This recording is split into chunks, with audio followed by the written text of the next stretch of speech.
नमामि सद्गुरुं शान्तं सच्चिदानन्दविग्रहं पूर्णब्रह्म परानन्द मीशमानन्दिवल्लभम्। ॐ नमो ज्ञानेश्वरा करुणाकरा दयाळा, तुमचा अनुग्रह लाधलो पावन झालो चराचरी। मी कळा कुसरी काहीच नेने, बोलतो वचने अति भाविका। तुमचा अनुग्रह लाधलो पावन झालो चराचरी। एका जनार्दनी तुमचा दास, त्याची आस पुरवावी। तुमचा अनुग्रह लाधलो पावन झालो चराचरी। नमो सद्गुरु तुकया ज्ञानदीपा, नमो सद्गुरु सच्चिदानंद रूपा। नमो सद्गुरु भक्तकल्याण मूर्ती, नमो सद्गुरु भास्करा पूर्ण कीर्ती। अधिष्ठान जेथे प्रतिष्ठान देखा, तेथे जन्मला तो गुणातीत एका। जयाचे निनामे चुके जन्म व्यथा, नमस्कार माझा सद्गुरु एकनाथा। जयांचे केलिया स्मरण, होय सकळ विद्यांचे अधिकरण। तेची वंदू श्रीचरण श्री गुरूंचे, वसुदेव सुतं देवं कंसचाणूरमर्दनं। देवकी परमानन्दं कृष्णं वन्दे जगद्गुरुं। मनोजवं मारुततुल्यवेगं, जितेन्द्रियं बुद्धिमतां वरिष्ठं। वातात्मजं वानरयूथमुख्यं, श्रीरामदूतं शरणं प्रपद्ये। श्रीरामदूतं शरणं प्रपद्ये। आजी श्रवणेंद्रिया पाहली, जे येणे गीता निधान देखिले। आता स्वप्नाची हे तुकले साचा सरीसे। विश्वमावली ज्ञानोपाराय या ओवीमधून त्या काळी वर्तमान काळी घडलेलं एक आश्चर्य प्रतिपादन करतायत। सर्वप्रथम भगवंताच्या चरणी साष्टांग दंडवत करू, सर्व साधू संतांच्या चरणी साष्टांग दंडवत करू। कारण जसं बाबांनी सकाळी सांगितलं की आपल्यावर सर्वात मोठे उपकार कोणाचे आहे? देवाचे उपकार आहे। कशामुळं? त्या देवाने ही चिंतनाची सेवा करण्याकरता आपल्याला आजपर्यंत काय केलं? जिवंत ठेवलं। तर यावर्षी काही लोक मेले नाही का? तुमच्या तिकडे कसं आहे? या चालू वर्षामध्ये कोणी मेलच नाही का? भरपूर मेले, पण आपला त्याच्यामध्ये काय नंबर लागला नाही। ही कोणाची कृपा आहे? भगवंताची कृपा आहे। संत सांगतात, नरदेह दुर्लभ झाला। नरदेह कसा आहे? दुर्लभ आहे। दुर्लभ, तो व्यक्त मिळतच नाही। जर कदाचित महत् भाग्याने एखाद्याला नरदेह मिळालाच, तरी सुद्धा त्या नरदेहामध्ये आयुष्य किती मिळेल हे सांगता येत नाही। क्षणभंगूर नाही भरवसा, क्षणभंगूर भरवसा नाही। ग्रासगिरी सत्ता हाती नाही, तुकोबरा म्हणतात। तुकोबरा म्हणतात, क्या जीवने की पकड़ी आस, हातोलिया नहीं तेरा घास। तुकोबरा हिंदुस्थानी अभंगात सांगतात, क्या जीवने की पकड़ी आस, जगण्याची काय इच्छा धरून बसलास? हातो लिया नाही तेरा घास, हातामध्ये घेतलेला घास तू खाशील याची शाश्वती आहे का? कोणी खात्री लिहून देऊ शकतं का? आता हातात घेतलेला घास मी खाणारच आहे म्हणून कोणी सांगू शकत नाही. ग्रास गिळी सत्ता नाही हाती. तुकोबाराज सांगतात, जरी एखाद्याने कदाचित तोंडात घास घातला तरी तोंडात गेलेला घास त्याच्या नरड्यातून खाली उतरेल याची खात्री आहे का? ग्रास गिळी सत्ता नाही हाती, असा हा क्षणभंगूर क्षणात नष्ट होणारा काय आहे? नरदे आहे. असं म्हणतात, कालच बोलला होता आम्हाला, बोलता चालता गेला. कधी कोण काय होईल, कसं जाईल सांगता येत नाही. एवढे लोक यावर्षी मेले, पण भगवंताच्या कृपेने त्याच्यामध्ये आपला काही समावेश झाला नाही. ही भगवंताचीच काय आहे?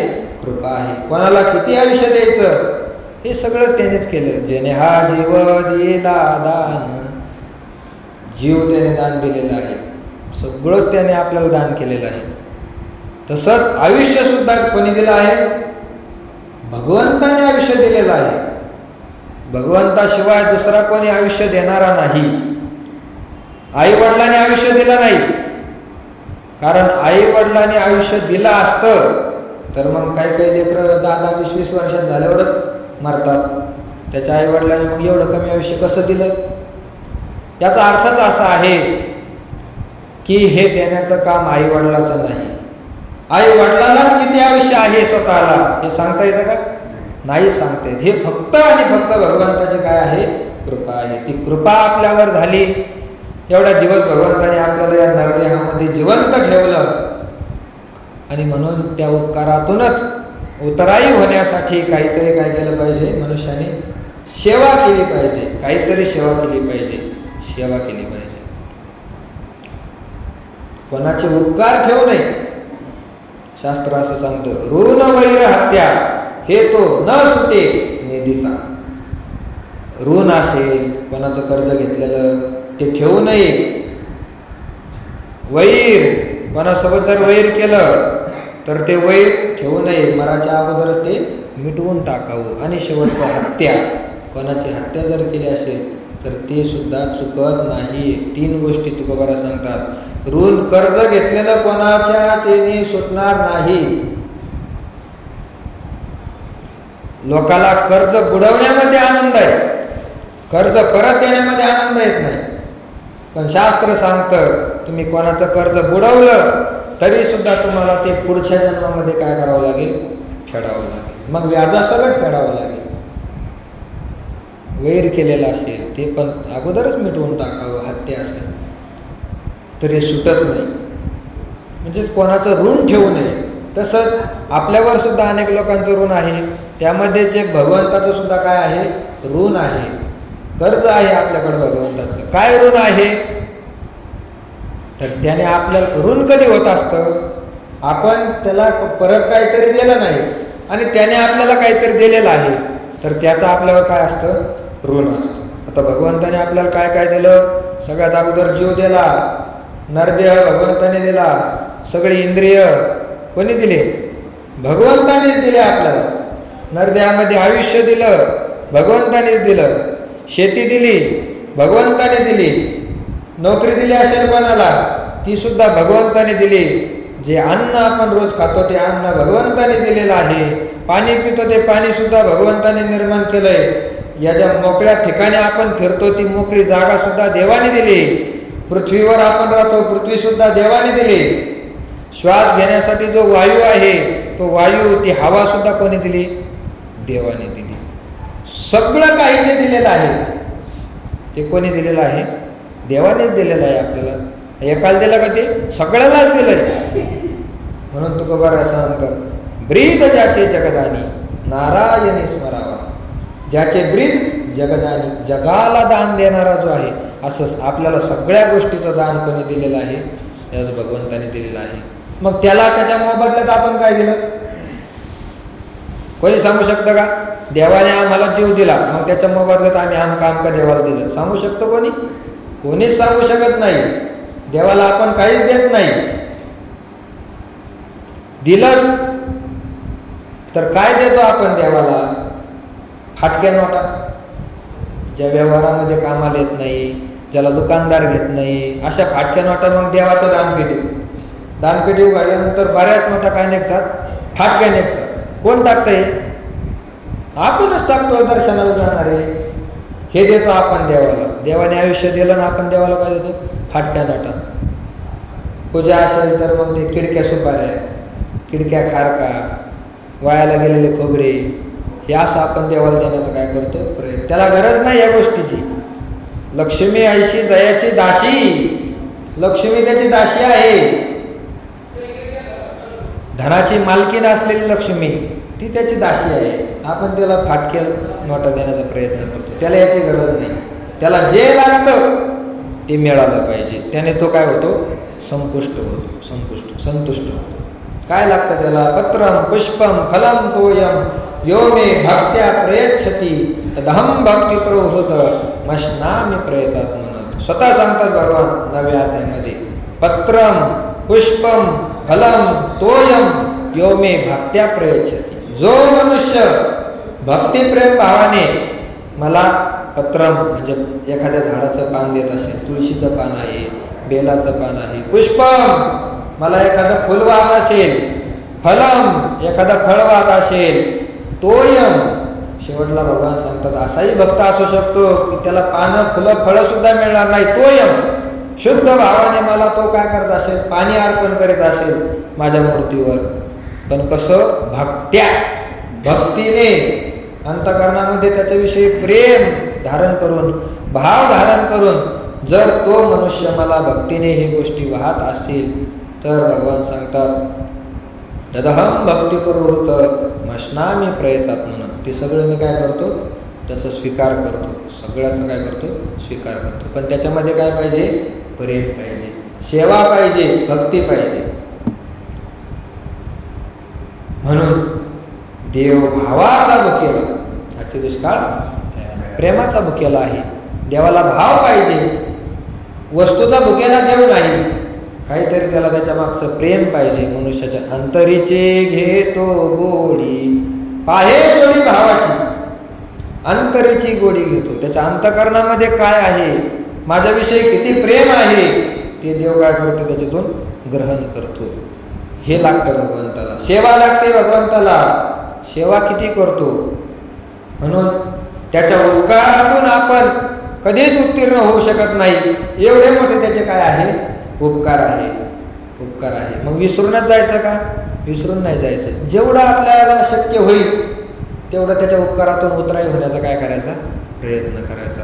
म्हणून त्याला चिंतन आवडतं केलेलं, त्याला त्याची सेवा केलेली आवडती. म्हणून चिंतनाची सेवा झाली पाहिजे. याच हेतूने या ठिकाणी आपण या कबीर मठामध्ये काय करत आहोत? ज्ञानेश्वरीचं चिंतन करत आहोत. मागच्या वर्षी आपण या चिंतनाला सुरुवात केलेली आहे. याही वर्षी भगवंताच्या आशीर्वादाने या चिंतनाचा काय आलेला आहे? योग आलेला आहे. सर्व काही चिंतन घडून येण्यासाठी सगळ्या गोष्टीचं काय असेल? आवश्यकता पाहिजे असते की नाही? हा मठ आहे आपल्याला चिंतन करण्यासाठी. सुंदर अशी काय आहे? जागा आहे, पवित्र जागा आहे, एकांत स्थळ आहे. चिंतन घडण्यासाठी काय आहे? उपकारी आहे. मठाचे मालक विष्णू महाराज कबीर असतील, भागवत महाराज कबीर, रघुनाथ महाराज कबीर यांनी एवढं मोठं स्थळ आपल्यासाठी खुलं करून दिलेलं आहे. कशासाठी? चिंतन करण्यासाठी. याचं बाकीच्या मठात पाय ठेवण्याचे पैसे, रूम करायचे, भाडं द्यायचं. पण इथं एवढी मोठी स्वतंत्र जागा आपल्याला खुली करून दिलेली आहे. कशासाठी? चिंतन करण्यासाठी. हे त्यांचे आपल्यावर काय आहे? उपकारच आहे. कारण चिंतन करायचं म्हणलं का असं निवांत ठिकाण लागतं. बाजार भरलेला आहे, बाजारात करता येईल का आपल्याला चिंतन? जमणार नाही ते. त्याच्यासाठी एकांत जागा पाहिजे. म्हणून या मठाचे सुद्धा आपल्यावर काय आहे? उपकार आहे. सर्व गोष्टीने, सर्व बाजूने. आता तुम्ही सगळे चातुर्मासाला इथं आले की नाही? तुमच्या घरच्याचे सुद्धा काय आहे? उपकारच आहे. त्याने जर येऊनच दिलं नसतं तुम्हाला इथं येता आलं असतं का? ही चिंतनाची सेवा घडली असती का? नाही. म्हणून त्यांचे सुद्धा काय आहे? उपकार. सगळ्याचे उपकार आहे. सगळ्याच्या अंतःकरणामध्ये भगवंत आहे. म्हणून या सेवेसाठी आपण प्राप्त झालेलं आहे. आजपासून ही चिंतनाची सेवा या चातुर्मासामध्ये सुरू झालेली आहे. मागच्या वर्षी आपण सुरुवात केली होती आणि 3 अध्यायाचं काय केलं? चिंतन केलं. ज्ञानोबारायांनी जे ज्ञानेश्वरी लिहिली त्याच्यामधल्या 3 अध्यायाचं काय केलं? चिंतन केलं. या वर्षी 4थ्या अध्यायापासून पुढं काय आहे? सुरुवात आहे. ही ज्ञानेश्वरी जी ज्ञानोबारायांनी लिहिली फार उदात्त भावनेने लिहिलेली आहे. किमान आपण या ठिकाणी ऐकण्यासाठी येतो. घर सोडून आलो, आपण भगवंतासाठी या ठिकाणी आलो, ज्ञानेश्वरी ऐकतो, गाथा ऐकतो. आपल्याला एवढं मात्र कळायला पाहिजे की आपण जो ग्रंथ ऐकतो तो ग्रंथ त्या लिहिणाऱ्याने कशासाठी लिहिला, एवढं तर लक्षात आलं पाहिजे ना. कशासाठी ग्रंथ लिहिला, आपण कशासाठी ऐकतो, हे लक्षात आलं पाहिजे प्रत्येकाला. म्हणून ज्ञानोबारायांनी जो ग्रंथ लिहिला तो ग्रंथ केवळ आणि केवळ सगळ्या मनुष्य मात्रांचा उद्धार व्हावा याच हेतूने काय केलेलं आहे? लिहिलेलं आहे. याच हेतूने काय ज्ञानोबारायांचा तो काळ आहे फार मोठा भयानकच काळ होता ज्ञानोबारायांचा सुद्धा. अर्थात परकीय दृष्टीने भयानक नव्हता, राज्य तर आपलंच होतं, पण सामान्य मनुष्याच्या उद्धाराचा मार्ग जवळजवळ संपला होता. जे सामान्य मनुष्य आहे त्यांच्या उद्धाराचा मार्गच जवळजवळ संपला होता. कारण त्या काळचं जेवढं काही शास्त्र होतं, जेवढे काही ग्रंथ होते, हे सगळं संस्कृत भाषेमध्ये. कसं होतं? संस्कृत भाषेमध्ये होतं. आता संस्कृत भाषा सगळ्यांना कळत नव्हती, सगळ्यांना शिकण्याचा अधिकारही नव्हता, कारण कठीणच आहे. आपल्याला मराठी भाषा अजून चांगली समजत नाही, संस्कृत कधी कळणार आहे? फार अवघड काळ होता. म्हणून सामान्य माणसांचा उद्धाराचा मार्ग जवळजवळ संपला होता असं म्हणण्यास काही हरकत नाही.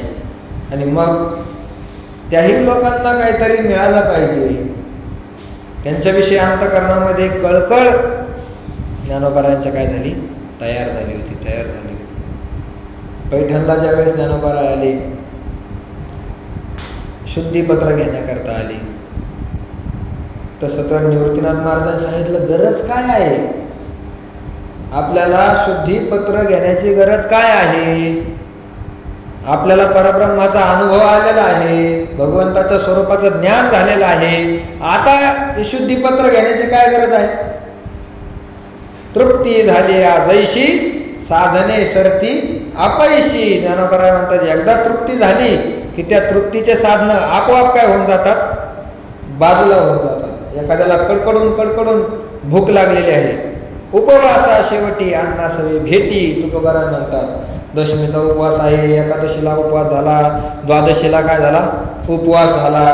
द्वादशीच्या दिवशी 3ऱ्या दिवशी सोमवार आला, सोमवारचा एक उपवास झाला. कडकड अंतःकरणामध्ये काय झाली? आग पडलेली आहे, आग पडली आहे, अशी भूक लागली. आणि तो आता काय झाला? जेवायला बसला. किती आनंद असतो जेवणामध्ये, त्याला फार आनंद असतो. त्याला सगळे वाढायला लागले, सगळेच म्हणायला लागले 4 दिवसापासून उपवास आहे, 4 दिवसापासून उपवास आहे, घ्या अजून. त्याचं आता काय झालं? पोट भरलं, त्याचं पोट भरलं. पण बाकीच्याचं काय आग्रह आहे? घ्या अजून. ताटात वाढल्यानंतर तो आता घेईल का?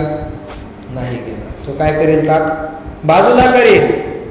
पत्रवडी असेल तर अगोदरच गुंडाळून घेईल, ताट असेल तर त्यात हात धुवून टाकेल, दुसऱ्या वाडीत असेल त्याचा हात धरेल. कशामुळं असं घडतं? अगोदर जेवणाला बसायच्या अर्धा तास अगोदर खाव करीत होता, आणा मला वाढायला. पंक्तीला बसला, लांबून आवाज देतो, हे या पंक्तीला आलं नाही, त्या पंक्तीला आलं नाही. एवढा आग्रह असतो. वाढ झाली तरी महाराज पुंडलिक वर्धा म्हणा ना, महाराजाला 2-4 शिवाय. पण अर्ध्या तासामध्ये दुसरे बळच वाढतात तरी सुद्धा तो काय करत नाही? घेत नाही. कशामुळे घेत नाही? तृप्ती झाली. आता साधनं कुठपर्यंत असतात? तृप्ती होईपर्यंत. कुठपर्यंत असतात साधनं? बोलत जा. साधनं कुठपर्यंत असतात? तृप्ती होईपर्यंत. तुम्ही इथं TV पाहायला नाही आले, ज्ञानेश्वरी समजून घ्यायला आले. ज्ञानोबाराय काय म्हणतात?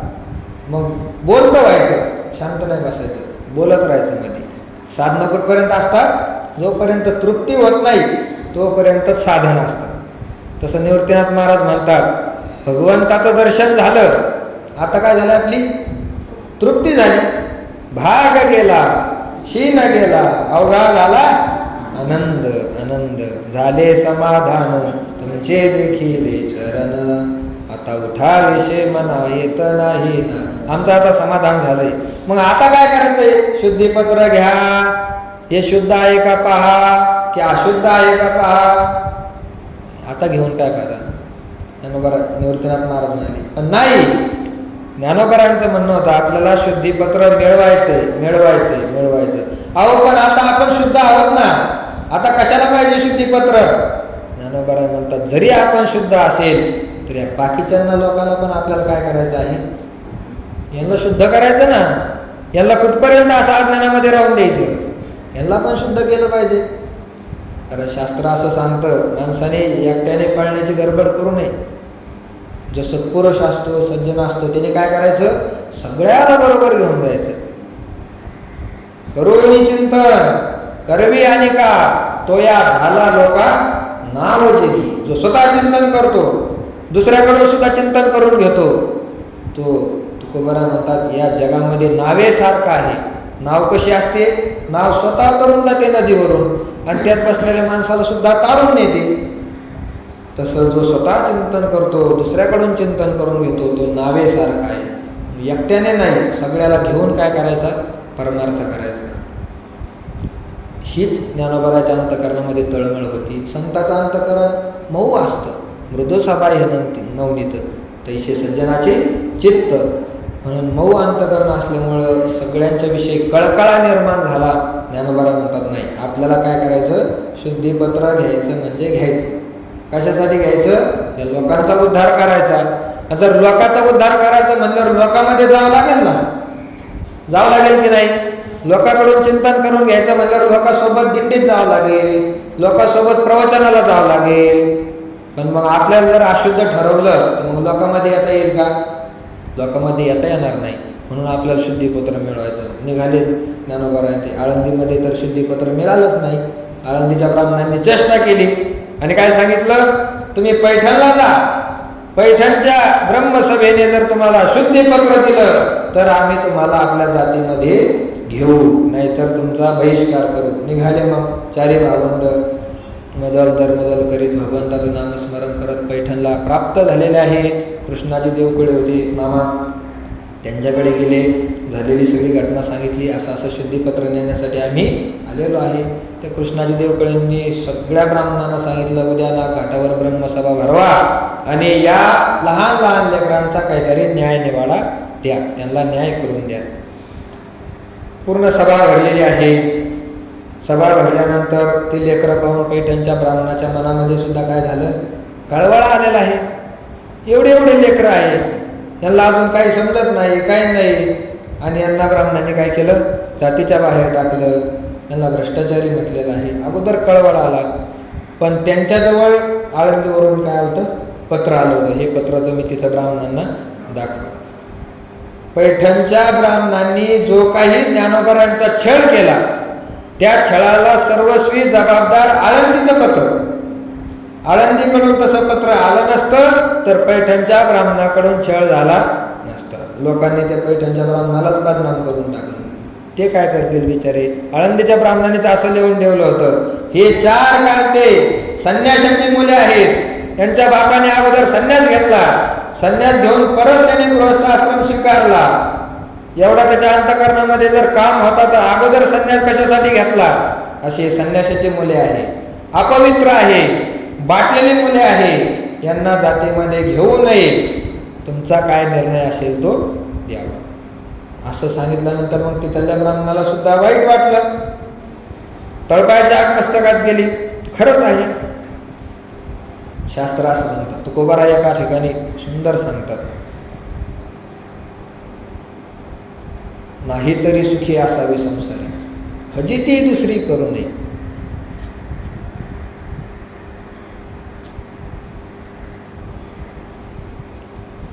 सुखाने संसार करावा, फजिती करू नये. गोसावी व्हायचा असेल तर त्याने काय करावं, आशा ही समूळ खणाने काढावी, तेव्हाची गोसावी व्हावे तेने, नाही तरी सुखे असावे संसारी, फजिती दुसरी करू नये. गोसावी व्हायचंय, ज्याला महंत व्हायचंय, ज्याला महाराज व्हायचंय, ज्याला ब्रह्मचारी व्हायचंय, ज्याला साधू म्हणून घ्यायचंय, आशा ही समूळ खणून काढावी. अगोदर तुमच्या अंतःकरणातली आशा काढा आणि मगच काय व्हा तुम्ही गोसावी व्हा. तुकोबाराय म्हणतात आशा उकरून काढा अंतःकरणातली. आणि आशा फेकून देणं होत नसेल तर तुम्ही या भानगडीत पडू नका. नाही तरी सुखी असावे संसारी, सुखाने संसार करा. पण विठ्ठलपंत म्हणजे ज्ञानोबारायांचे जे वडील आहेत, त्यांच्या अंतःकरणामध्ये असली काही अपेक्षाच नव्हती संसाराची. म्हणून त्यांनी काय केला, संन्यास घेतला. संन्यास जो घेतला तो पूर्ण विधीपूर्वक संन्यास दिलेला नव्हता. पूर्ण विधीने संन्यास झालेला नव्हता, अपूर्ण संन्यास दिला होता. कारण त्यांना निश्चित माहीत नव्हतं याच्या घरी बायको आहे की नाही, किंवा तिची आज्ञा आहे की नाही, म्हणून अपूर्ण संन्यास दिला होता. ज्यावेळेस परत गृहस्थाश्रमामध्ये आले त्यावेळेस त्यांचे दीक्षा परत काढून घेतली होती. दंडकमंडलू घेतला हातीचा, नामदेवरायांवरनं केलंय. हातातला दंड असेल, कमंडलू, हे सगळं काही ते काय घेतलं होतं, काढून घेतलं होतं. म्हणजे दीक्षा त्यांची संपूर्ण संपून घेतली होती. मगच त्यांनी गृहस्थाश्रमामध्ये प्रवेश केला. देह दंड दिला ज्ञानोबारांच्या आई वडिलांना. तुम्हाला काय करावं लागेल, देहांत प्रायश्चित्त घ्यावे लागेल. देहांत प्रायश्चित्त ते सुद्धा चुकीचं दिलं. वैकुंठवासी मामासाहेब दांडेकरांनी सांगितलं चुकीचं देहांत प्रायश्चित्त दिलं गेलं ज्ञानोबारांच्या वडिलांना. कारण जो कामकारत असं शास्त्रामध्ये लिहिलेलं आहे, ज्या इच्छेमुळे अंतःकरणामधल्या कामामुळे जर संन्यासी गृहस्थ आश्रमामध्ये जात असेल तर त्याच व्यक्तीला काय करावं, देहांत प्रायश्चित्त द्यावं.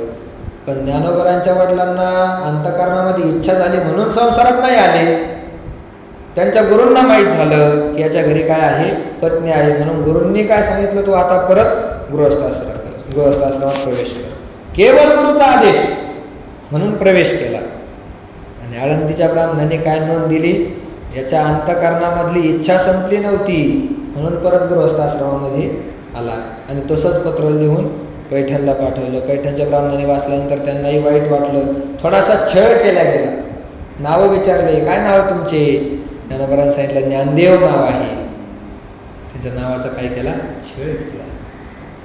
निवृत्तीनाथाने सांगितलं माझं नाव निवृत्ती आहे. ब्राह्मणाने सांगितलं मग प्रवृत्तीमध्ये कशाला येतात, तिकडंच निवृत्तीमध्ये राहा. सोपान काका असेल, मुक्ताबाई असेल. ज्ञानोबारांनी जेव्हा ज्ञानदेव नाव सांगितलं त्यावेळेस सांगितलं ते रेडा चाललेला आहे, त्याचं नाव सुद्धा काय आहे, ज्ञानदेवच आहे. त्याचं ज्ञान तुझ्यात आणि त्याच्यात काय फरक. ज्ञानोबारांनी सांगितलं काहीच फरक नाही. जो त्याचा आत्मा आहे तोच माझा आत्मा आहे. जो माझा आत्मा आहे तोच त्या आत्मा त्या रेड्यामध्ये आहे. सर्वाभूती आहे एक वासुदेव. सगळ्याच्या अंतःकरणामध्ये कोण आहे, भगवंत विराजित झालेला आहे. त्याचा आत्मा माझा आत्मा कसा वेगळा असेल.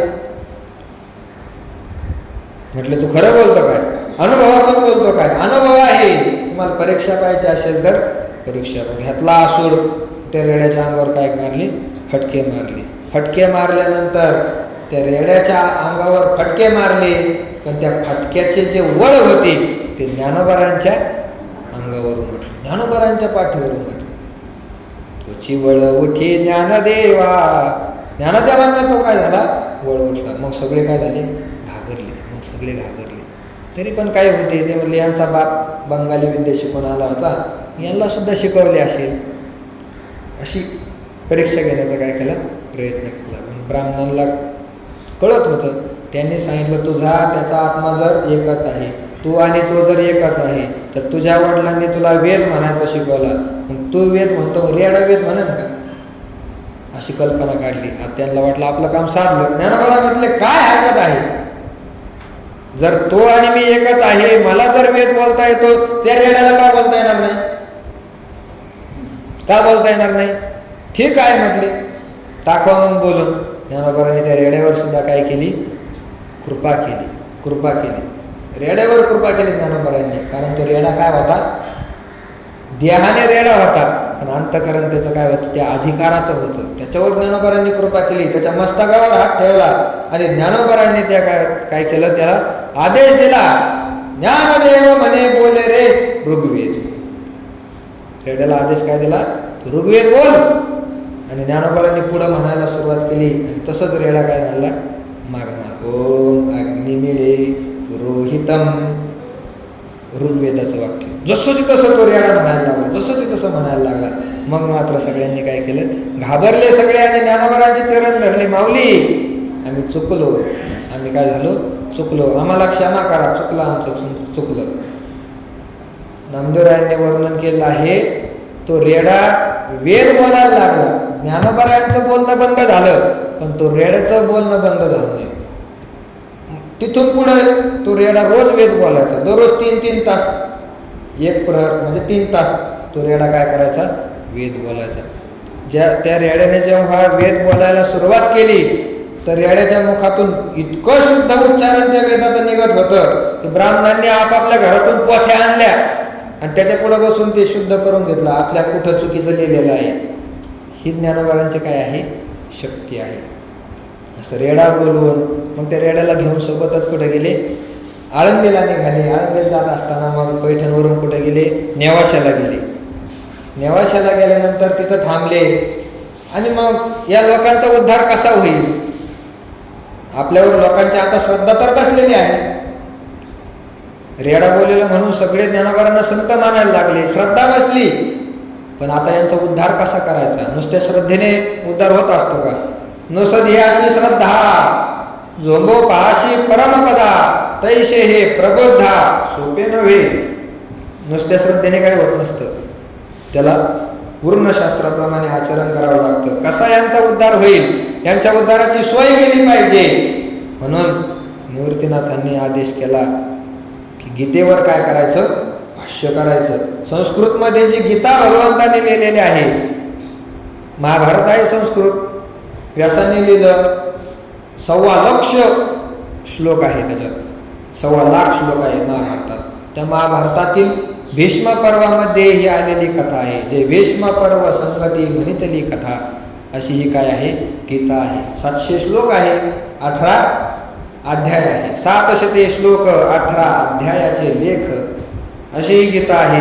संस्कृतमध्ये आहे. तिच्यावर काय करायचं? ज्ञानोबाला तुम्ही मराठीत भाष्य करायचं, मराठीत. अशी निवृत्तीनाथांनी काय केली? आज्ञा केली. कुठं केली? नेवाशाला केली. सच्चिदानंद बाबांना मेलेलं उठवलं, त्यांना सांगितलं आता तुम्ही लिहायला बसा. आणि ज्ञानोबा पैस खांबाला टेकून ज्ञानेश्वरी सांगायला तयार झाले आणि ज्ञानेश्वरी सांगण्यासाठी सुरुवात. याच्या अगोदर ज्ञानेश्वरीवर टीका झाली नाही असं काय नाही. भरपूर टीका ज्ञानेश्वरीवर केल्या मोठमोठ्या विद्वान लोकांनी, पण कशा? संस्कृतमध्येच केल्या. त्याचं विवरण केलं छान, पण संस्कृतमध्ये केलं. मराठीमध्ये आजपर्यंत कोणी केलं नव्हतं. ज्ञानोबारांनी पैठणलाच जे ग्रंथ सांगितले, त्या ग्रंथात ज्ञानोबारांनी अगोदर गीताही सांगितली, गीतेचंही अध्ययन केलं. संबोधिनी टीका जवळी अशी असं म्हटलेलं आहे. संबोधिनी टीका म्हणजे श्रीधर स्वामींनी जी टीका लिहिली संस्कृतमध्ये, त्याला म्हणायचं संबोधिनी टीका. पण सगळे संस्कृत होते, मराठीत कोणी केलं नव्हतं. ही पहिलीच वेळ होती. निवृत्तीनाथांनी आदेश केला. ज्ञानोबारांनी म्हटले काहीच हरकत नाही, सद्गुरु कृपा घडे ते पांबुळा पर्वत चढे. जसं नाथ महाराज म्हणतात, एकदा सद्गुरूची कृपा झाली की तो पांगळा माणूस सुद्धा काय करू शकतो? पर्वत चढू शकतो. नाथ महाराजांनी कृपा केली नाही का? कोणावर केली? नाथ महाराजांनी गावावर कृपा केली. तो गावबा रामायण सांगायला लागला, काहीच येत नव्हता गावबाला. ठीक आहे म्हटले. ज्ञानोबारांनी नमस्कार केला आणि ज्ञानेश्वरी सांगायला काय केली? सुरुवात केलेली आहे. ज्ञानोबाराच्या मुखातून सुंदर अशा प्रकारे त्या ओव्याची गंगा व्हायला लागली. जणू काय सरस्वती ज्ञानोबाराच्या जिभेमध्ये आरूढ झालेली आहे. ज्ञानोबारांनी सुरुवात केली. ओम नमो जी आद्या वेद प्रतिपाद्या जय जय स्वसंवेद्या आत्मरूपा. आता तुम्हाला संस्कृत गीता म्हणता येते का? येते का म्हणता? कोणला? एखाद्याला येत असं, बाकीच्याला येते का? नाही येत म्हणता. ही ओवी माझ्यासोबत सगळे म्हटले की नाही? सगळे म्हटले. ओम नमो जी आद्या वेद प्रतिपाद्या जय जय स्वसंवेद्या आत्मरूपा. सगळ्याला येतं. कशामुळे येतं? इंग्रजीमध्ये आलं, तेच तत्वज्ञान आहे मराठीमध्ये आलं, सगळ्याला अवगत झालं. म्हणून सगळ्यात मोठा उपकार ज्ञानोबांनी या जनावर करून ठेवला. ज्ञानेश्वरी म्हणजे ज्ञानोबांचा काय आहे? उपकार आहे. तुकोबाराय सांगतात, काय सांगू आता संताचे उपकार, काय सांगू आता संताचे उपकार काय सांगू मी. एखादा म्हटलं काय उपकार केले हो संतांनी तुमच्या, तर आमच्या संतांचे उपकार हे आहे जे आजपर्यंत कोणी केलं नाही ते आमच्या संतांनी करून दाखवलं. या लोकांच्या उद्धाराची सोय आजपर्यंत ज्यांनी केलं नाही ते आमच्या संतांनी केली. ज्ञानोबांनी काय उपकार केला? ज्ञानेश्वरी लिहिली, हा ज्ञानोबांचा काय आहे? उपकार आहे. गाथा लिहिला, हे तुकोबारांचे उपकार आहे. भागवत लिहिलं, हे नाथ महाराजांचे आपल्यावर काय आहे? उपकार आहे. उपकार फार मोठे उपकार आहे. ज्ञानेश्वरी लिहून उपकार केला या सगळ्या लोकांवर. गीता अलंकार नाम ज्ञानेश्वरी. गीता, त्या गीतेचा जो अलंकार आहे तीच काय आहे? ज्ञानेश्वरी आहे. असा ज्ञानेश्वरी ग्रंथ कशासाठी निर्माण केला हो? ज्ञानेश्वरी ग्रंथ कशासाठी लिहिला ज्ञानोबांनी? ज्ञानेश्वरी ग्रंथ कशासाठी लिहिला? म्हटले महाराज मंडळीला प्रवचन करायला उभी झाली पाहिजे ना.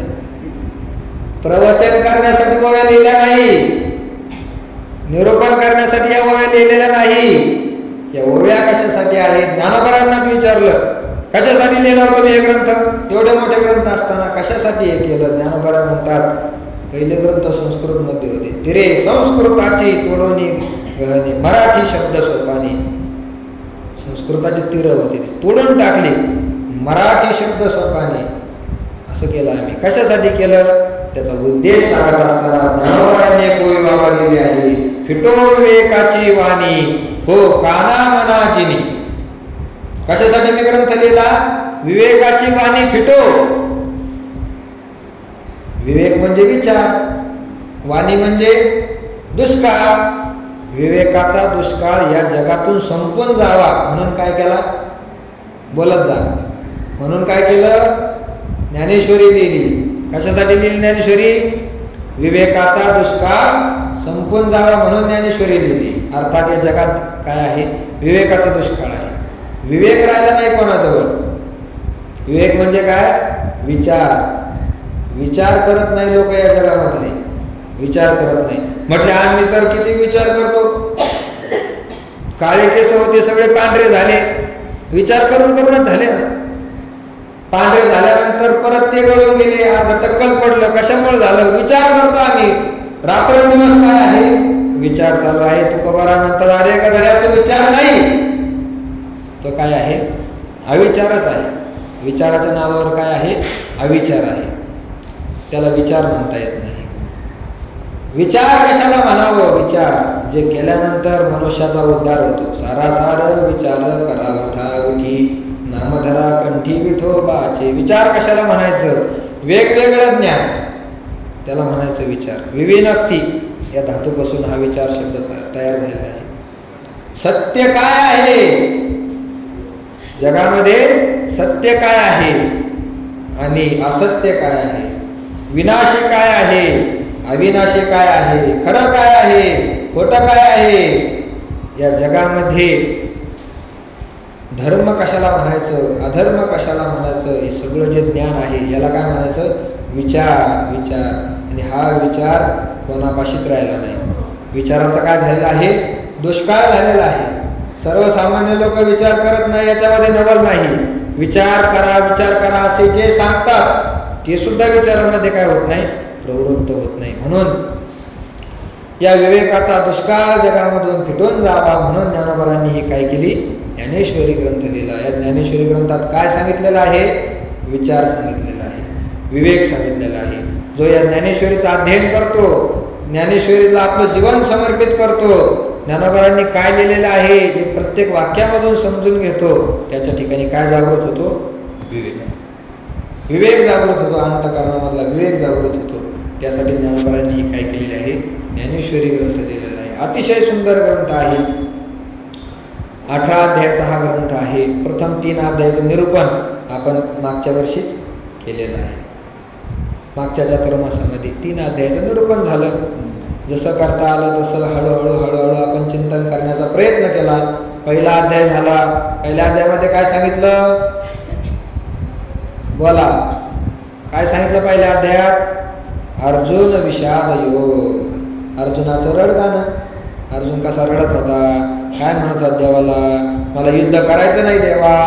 कशासाठी युद्ध करायचं नाही देवा मला?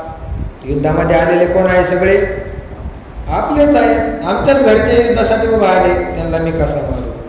म्हटले तुला विजय नकांक्ष विजयम कृष्ण नच राज्यम सुखानिच किन्नो राज्येन गोविंद किं भोगैर्जीवितेन वा. देवा मला ते राज्य नको, मला विजय नको, विजयाची मला इच्छा राहिलेली नाही.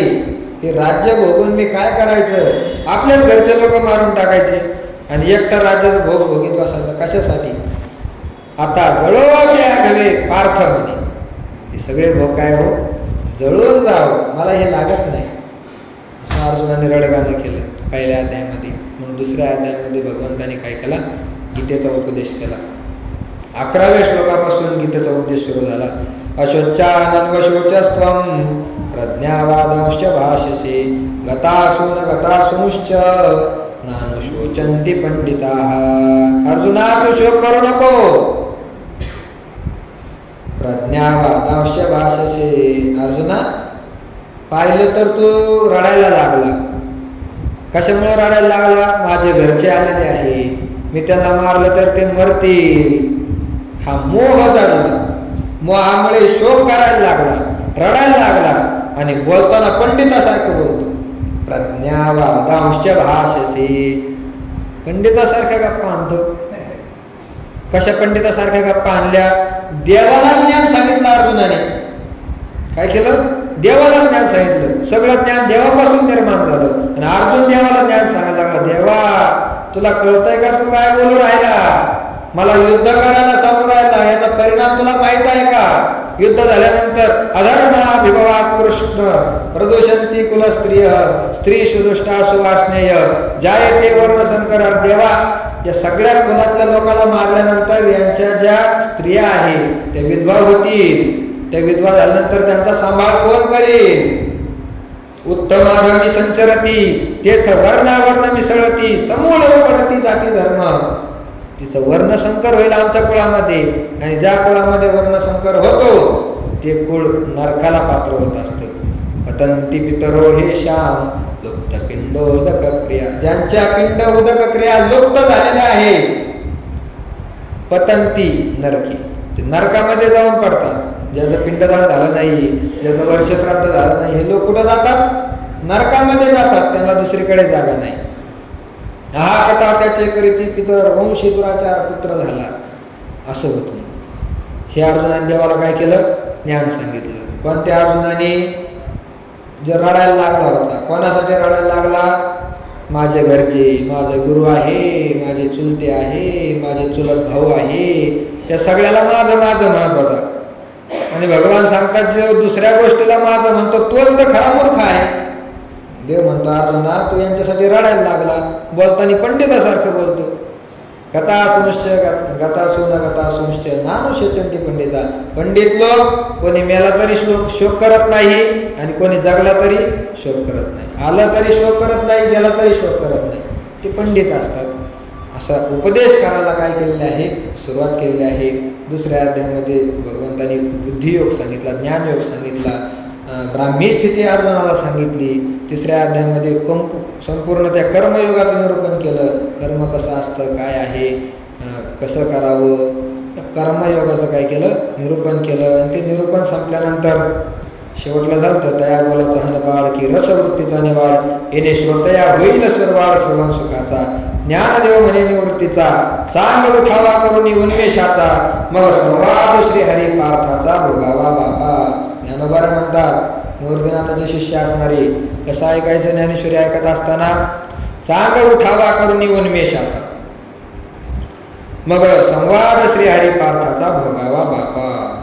श्रवण करत असताना मनाला उल्हास आला पाहिजे, बुद्धी स्फुरण पावली पाहिजे श्रवण करण्यासाठी. काही काही लोक घरी झोप येत नाही म्हणून प्रवचनाला येतात. त्याच्यासाठी नाही ज्ञानेश्वरी, बुद्धीला स्फुरण आणायचं. मनाचा मोकळेपणा करायचा. आपलं मन अंतकरण इकडून उचलायचं, कानात नेऊन घालायचं. तरी अवधान एकले दीजे, मग सर्व सुखाशी पात्र होईजे. सर्वांगाचे कान करून काय करायचं? श्रवण करायचं. ज्ञानोबा म्हणतात म्हणे परिसा मना अवकाश देऊन या. मनाला मोकळी जागा करा आणि मग हे ग्रंथाचं काय करायचं? मग संवाद श्रीहरी पार्थाचा भोगावा बापा. हे बापांनो, ज्ञानोबा म्हणतात तुम्ही काय करा? श्रीहरी म्हणजे भगवान श्रीकृष्ण आणि अर्जुन या दोघांचा जो संवाद आहे त्याचा तुम्ही काय करा? भोग घ्या, त्याचा तुम्ही आनंद घ्या. कसा आनंद घ्या? मन मोकळं करून मनाला प्रफुल्लित करा. तुम्ही सर्वांगाचे कान करा आणि मग काय करा? या संवादाचा भोग घ्या. मग उद्यापासून आता आपण त्या 4थ्या अध्यायावर निरूपण करण्यासाठी सुरुवात करू. आज फक्त आपण मागच्या वर्षीचं पाहिलं कसं काय झालं. हे ज्ञानोबाला ज्ञानेश्वरी कशासाठी लिहिली, कुठं लिहिली, कधी लिहिली, त्याचं कारण काय होतं. मग ज्ञानेश्वरी लिहायला सुरुवात केल्यानंतर पहिल्या अध्यायात काय सांगितलं, दुसऱ्या अध्यायात काय सांगितलं, तिसऱ्या अध्यायात काय सांगितलं, इथपर्यंत आपण काय केलं? पाहिलं. थोडं चरित्राचं आपण वर्णन केलं. सोपं असलं का मग मनुष्याला ऐकण्यामध्ये आनंद येतो. म्हणून आज सोपं सांगण्याचा प्रयत्न केला, चरित्र सांगण्याचा प्रयत्न केला. चरित्र ऐकून सगळ्याचे मन कसे होतात? प्रफुल्लित होतात. मग ऐकण्याची इच्छा मनुष्याची अजून वाढते. एकदा इच्छा वाढली की मग विषय कसा जरी असला तरी हळूहळू कळायला काय होते? सुरुवात होते. कळण्यासाठी अगोदर त्याची इच्छा असावी लागते. म्हणून आज हे जे चिंतन केलं हे मागचं आतापर्यंत आपलं काय काय झालेलं आहे हे स्मरणात आणून देण्याचा काय केला? प्रयत्न केला. कारण मनुष्याचे स्वभावच आहे विस्मरण होणं. हे काय आहे? स्वभावच. काल संध्याकाळी काय खाल्लं हे लक्षात राहत नाही. मागच्या चतुर्मासात काय ऐकलं ते केव्हा लक्षात राहायचं आहे की नाही? त्याच्यामुळं तर हे कीर्तनकार प्रवचनकाराचं सगळं चालतं. तुम्ही सगळंच लक्षात ठेवलं त्यांनी परत काय सांगायचं नाही. म्हणून आजपर्यंत जेवढं काय झालं ते स्मरणात आणून देण्याचा काय केला? प्रयत्न केला. त्याच्यानंतर घरी गेल्यानंतर संसाराच्या कामामुळे विस्मरण पडतो. तो मनुष्याचा स्वभाव आहे. पडलाही असेल काही हरकत नाही. पुन्हा एकदा आपण चातुर्मासाला आलेलो आहे, भगवंताच्या सान्निध्यात आलेलो आहे. म्हणून यावर्षी आपल्याला काय श्रवण करायचं आहे त्याचं चिंतन आपण उद्या करू. उद्या आजही श्रवणेंद्रिया पाहले, जे येणे गीता निधान देखिले, आता स्वप्नची हे तुकले साचा सरिषे. उद्यापासून आपण याचं चिंतन करण्याचा प्रयत्न करू. अध्याय 4 ओवी क्रमांक 1. ज्याला वाचता येतं त्याने ज्ञानेश्वरी घेऊन यायची. ज्ञानेश्वरीमध्ये प्रत्येक ओवी सांगताना ती ओवी वाचायची. त्या ओवीमध्ये काय शब्द ज्ञानोबांनी लिहिले, त्या शब्दाचा नेमका अर्थ काय होतो, हे शब्द ज्ञानोबांनी कशासाठी सांगितले, हे काय झालं कळलं पाहिजे ना. त्याच्यासाठी ज्याला वाचता येतं त्याने ज्ञानेश्वरी घेऊन यायची. चिंतन करण्यासाठी अधिक सुलभ होतं. असो, मग उद्यापासून आपण या ओवीचं चिंतन करण्याचा प्रयत्न करू. कुंडली गौरधारी विठ्ठल श्री ज्ञानदेव तुकाराम माऊली ज्ञानेश्वर महाराज की हल. कुंडली गौरधारी विठ्ठल श्री ज्ञानदेव तुकाराम माऊली ज्ञानेश्वर महाराज, जगद्गुरु तुकाराम महाराज, शांती ब्रह्म एकनाथ महाराज की, सद्गुरु जोग महाराज की.